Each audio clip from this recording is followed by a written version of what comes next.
Pesuruan Gradi itu banyak bajing-bajingannya itu. Tapi semuanya tunduk. Banyak kiai-kiai kadang-kadang yang menyampaikan dakwah di situ itu kadang-kadang tidak mempan, tapi lewat Manaqib Al-Qadiri itu luar biasa kejadiannya. Assalamualaikum warahmatullahi wabarakatuh. Waalaikumsalam warahmatullahi wabarakatuh. Baik, masih stay tune di channel YouTube Ar-Rufa Official. Kali ini kita akan ngobrol santai dengan salah satu santri sepuh, santri senior, yaitu Ustadz Haji Ahmad Rifai Ihsan. Beliau kepala sekolah SMK Al-Qadiri di sini, dan juga beliau ini salah satu mensesnek, kalau saya boleh katakan, pencatat jadwal pengajiannya guru kita Haji Ahmad Mirza Kisah. Langsung saja kita akan bertanya-tanya kepada beliau. Assalamualaikum Pak Haji Rifai. Waalaikumsalam Gus. Bagaimana kabarnya? Alhamdulillah sehat seger. Gus juga demikian. Alhamdulillah. Ini Pak Haji, awal mula Pak Haji ini bisa nyampai ke Al-Qadiri lah ibaratnya. Tentu kan mengenal guru kita Haji Ahmad Mirza Kisah itu kan kejadiannya itu di mana dan bagaimana? Terima kasih Gus. Saya belum mengenal Al-Qadiri. Awalnya belum kenal, belum tahu. Tetapi setelah sekolah di Sanawiyah di kelas 3 akhir, saya kan ada di pondok pesantren Al-Hafidhi, kayak Hafid Nagasari gitu ya, kenal ini. Jadi saya dipanggil oleh beliau. Beliau mengatakan, "Jong, ben lahir di Nagasari, keng beni orang Nagasari. Ban orang Jember, apolong ban Muzaki." Itu seperti itu.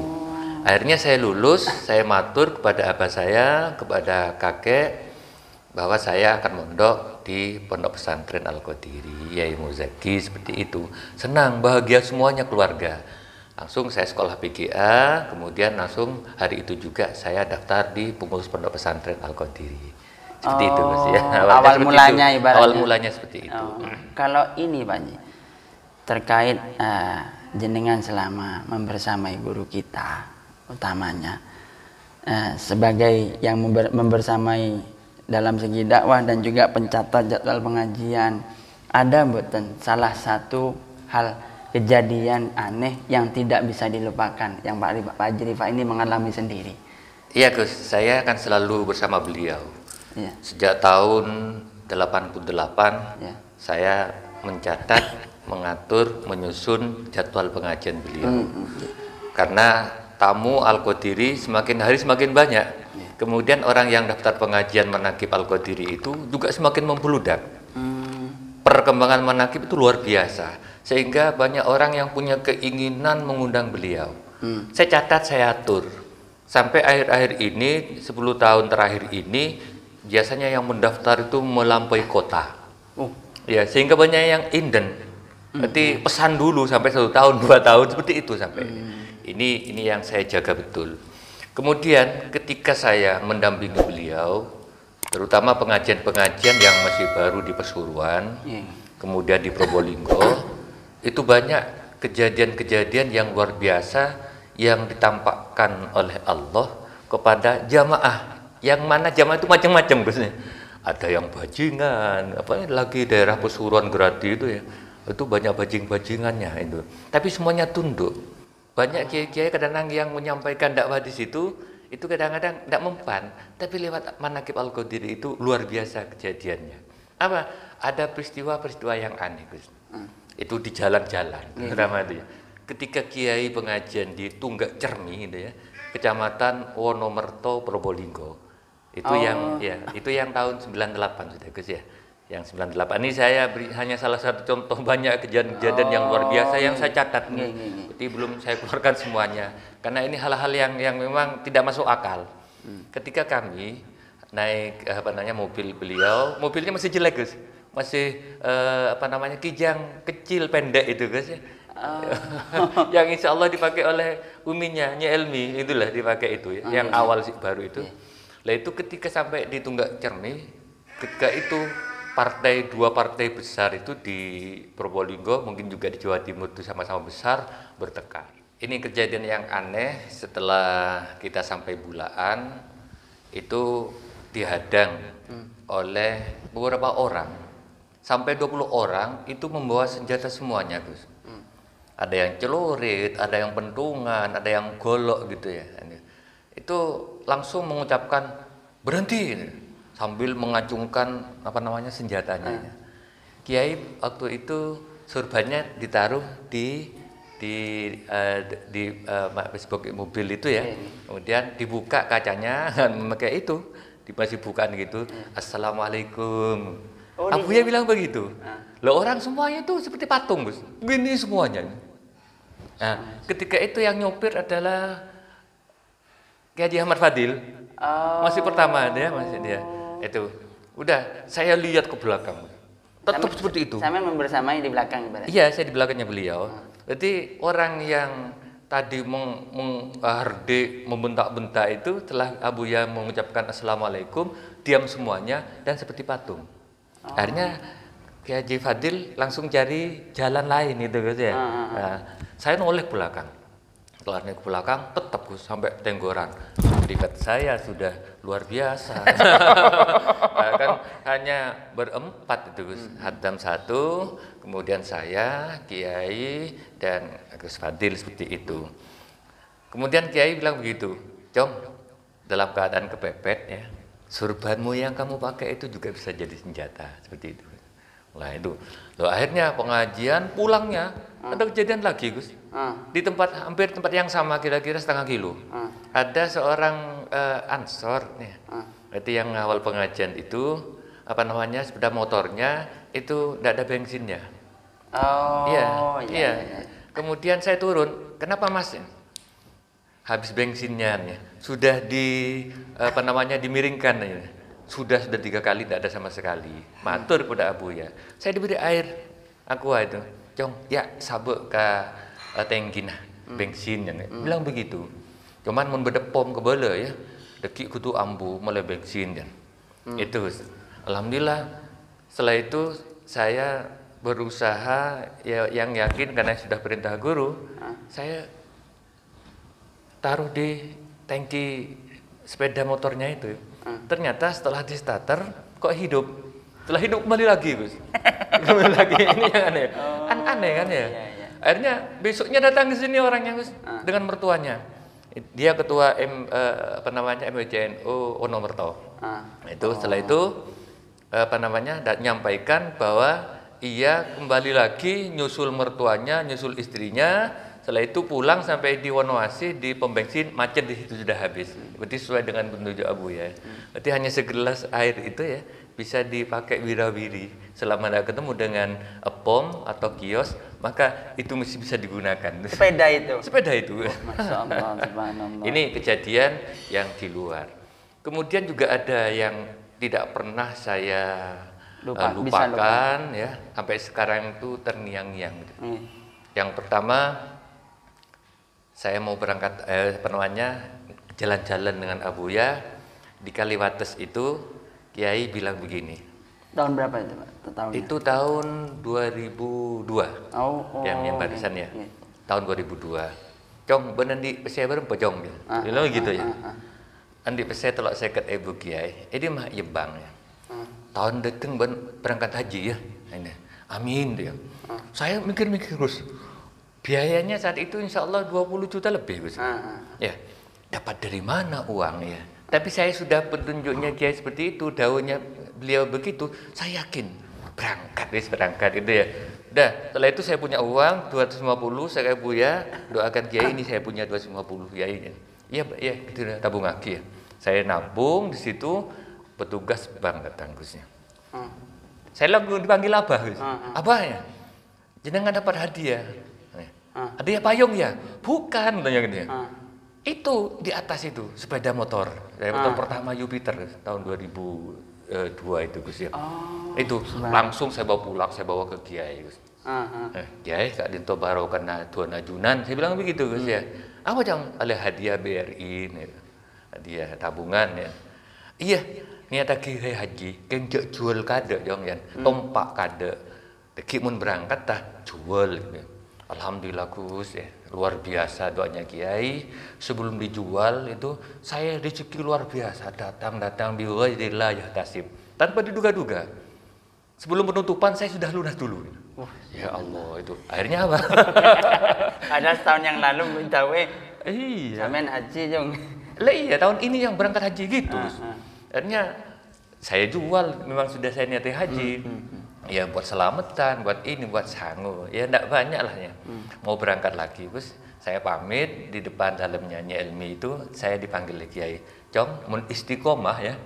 Istiqomah. Nanti rezeki di Arab Saudi, di Mekah itu juga akan mengalir. Amin gitu, Gus. Alhamdulillah, Gus. Rezeki luar biasa ya. Sangu hanya sangu 1 juta, Gus ya. Pulangnya banyak, Gus. Sehingga bisa beli mobil jelek-jelek. Wah, itu membawa berkah itu. Iya, sudah diganti langsung oleh Allah berkat doanya Buya seperti itu. Ini yang memang tidak masuk akal ya. Seharusnya kan banyak pengeluaran. Padahal saya sudah punya uang sedikit aja nih. Ada orang miskin, orang pengemis, saya beri terus. Tapi datang juga. Termasuk dosen-dosen, teman-teman yang ikut satu rombongan itu ya. Kadang-kadang minta antar beli ke toko ya. Itu kadang-kadang tidak bisa bahasa Arab. Saya bantu, kan saya pernah belajar bahasa Arab di sini, sehingga bisa walaupun sedikit-sedikit gitu. Kalau selain itu, selain daripada cerita yang itu, ada buatan ibaratnya kenangan yang tidak bisa dilupakan. Ini Gus ya, tapi betul-betul tambah tidak masuk akal. Gus. Pada hari Minggu setelah saya beli mobil itu, setelah haji dapat 2 bulan. Mobil saya kan jelek, Gus. Subuh berjamaah, setelah itu saya pamit kepada Abu ya. Yai, nyon di kiai, dem aja mau ke rumah pulang gitu ya. Mau ke Nugol Sari. Iya. Ke Senduro, Gus. Oh, ke Senduro. Ke mertua ke sana, Gus. Jadi saya berangkat jam 9. Ada mobil jelek, kan masih belajar nyetir pelan-pelan. Sampai jam sana itu jam 11. Itu jam 10, jam 9, jam 11 baru nyampe ke Senduro, kan naik jalannya itu ya. Saya baru nyampe, Gus. Di bel. Ya mungkin Abuya itu enggak tahu juga apa ya maksud beliau. Dianggapnya pulang ke Rambi, dekat kan gitu, Gus ya. Itu langsung di bel. Jong, ini ada tamu. Kiai Temon ya, mulai tadi menunggu katanya. Padahal di situ sudah salatu wassalamu alaik gitu, Gus ya. Saya pulang. Ya apapun saya harus pulang karena dibela oleh guru gitu, Gus. Saya yakin begitu karena sudah pengalaman dari barokah-barokah yang terus berdatangan yang luar biasa. Langsung saya pulang. Ibu juga, mertua juga gitu. Nggih Bun, monggo katanya ibu ya. Akhirnya saya pulang, Gus. Saya pulang, turun sampai pasar Senduro, saya seperti hilang, bingung, Gus. Ini dari mana ini ya? Moro-moro saya kok ada di Bangsal Sari Jember gitu, Gus. Ya Allah, Gus, bingung. Istri saya juga bingung juga, Gus. Padahal jauh ya. Jauh ya, jam 11 salatu wassalamu alaik begitu. Saya sampai ke sini, Gus ya, kan pelan-pelan dari Bangsal mungkin sekitar 20 menit nih ya. Sampai sini masih baru selesai sholat, Gus. Maghrib. Bukan, kan duhur di sana, Gus. Salatu wassalamu alaik. Berarti apa? Ketemuan itu minta tanggal mengundang pengajian hari Minggu, berarti saya pulang sebentar, tidak nginep, nanti selesai malamnya pulang. Ternyata di bel, berarti langsung pulang. Anggapnya Kia mungkin pulang ke Rambi sini, mungkin begitu ya. Tapi padahal saya di Senduro, Lumajang 20 kilo ke atas seperti itu. Sampai sini, apa namanya? Ketemuan masih ada, baru turun dari masjid, langsung saya layani. Nyai Halimah, Gus. Wah, jangan mulai yang ke Senduro, mak pun dateng. Engkinya itu Pak Kanto, sekejap ada Pak Peleman. Cok but ngebut saya dimarahi. Padahal enggak ya? Padahal tidak, Gus. Nah ini kan tidak masuk akal, Gus. Iya. Saya sendiri bingung. Sampai sekarang itu kalau ingat itu mikir-mikir, apa iya terbang lewat mana? Melipat bumi lah ibaratnya. Seperti itu, Gus. Ini karena ketika pengajian beliau itu saat masih beliau sehat, masih luar biasa, kemudian semangatnya luar biasa, pengajian tiap malam itu tidak kurang dari 2, 3, bahkan sampai 4 tempat. Dulu ya, misalnya 16-17 tahun yang lalu. Iya, itu dalam waktu yang singkat bisa. Nggak tahu kok bisa cepat begitu.